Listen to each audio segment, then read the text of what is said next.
இந்த நாளிலே உங்களோடு கூட தேவனுடைய வார்த்தையை வாசிக்க விரும்புகிறேன். எபேசியர் 1ஆம் அதிகாரம் 7வது வசனத்தை நான் வாசிக்கிறேன். அவருடைய கிருபையின் ஐஸ்வர்யத்தின்படியே இவருடைய இரத்தத்தினாலே பாவ மன்னிப்பாகிய மீட்பு இவருக்குள் நமக்கு உண்டாயிருக்கிறது. அப்போஸ்தலனாகிய பவுல் இங்கே எபேசியர் நிறுவனத்துக்கு எழுதுகிற போது இந்த வார்த்தை சொல்லுகிறார். இயேசு கிறிஸ்து அவருடைய கிருபையின்படியே ஐஸ்வர்யத்தின்படியே இவருடைய இரத்தத்தினாலே பாவ மன்னிப்பாகிய மீட்பு நம்மளுக்கு உண்டாயிருக்கு. இயேசு கிறிஸ்து இந்த உலகத்தில் வந்து பிறந்தது பாவத்திலிருந்து நம்மளை மீட்கும்படி,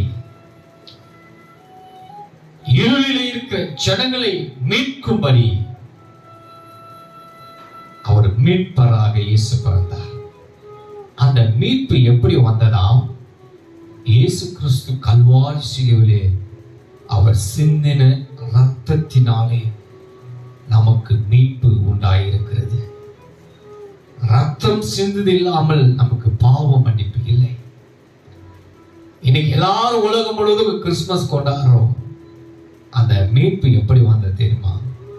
இயேசு பிறக்கணும், அவர் நமக்காக சிலுவையிலே இந்த பாடுகள் எல்லாம் ரத்தம் சிந்தி, அந்த ரத்தம் சிந்ததுனால தான் நமக்கு மீட்பு வந்தது.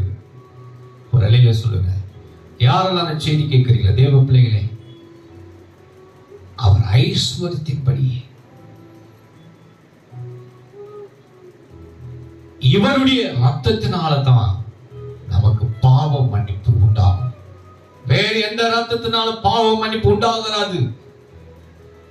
இயேசு கிறிஸ்துவின் ரத்தம் சகல பாவங்களை நீக்கி நம்மளை சுத்திகரிக்கும் என்று. அவருடைய ரத்தம் தான் நமக்கு விடுதலை உண்டாகும். அவருடைய ரத்தம் தான் நம்மளுக்கு பாவ மன்னிப்பு மீட்பு உண்டாகும். ஆனால் தான் அவர் மீட்பராக, யோபு சொல்கிறார் இல்லையா, என் மீட்பர் உயிரோடு இருக்கிறார், அவர் கடைசி நாட்களிலே நான் அவரை காண்பேன் என்று.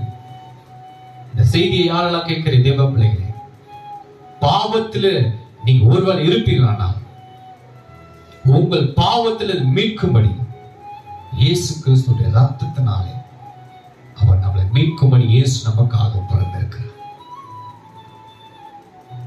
நீங்கள் ஆண்டவரை ஏற்றுக்கொள்ளுங்க, அவர் நம்புங்க, உங்களுக்கு நிச்சயமாக மீட்பு உண்டாகும், நித்திய ஜீவன் உங்களுக்கு உண்டாகும்.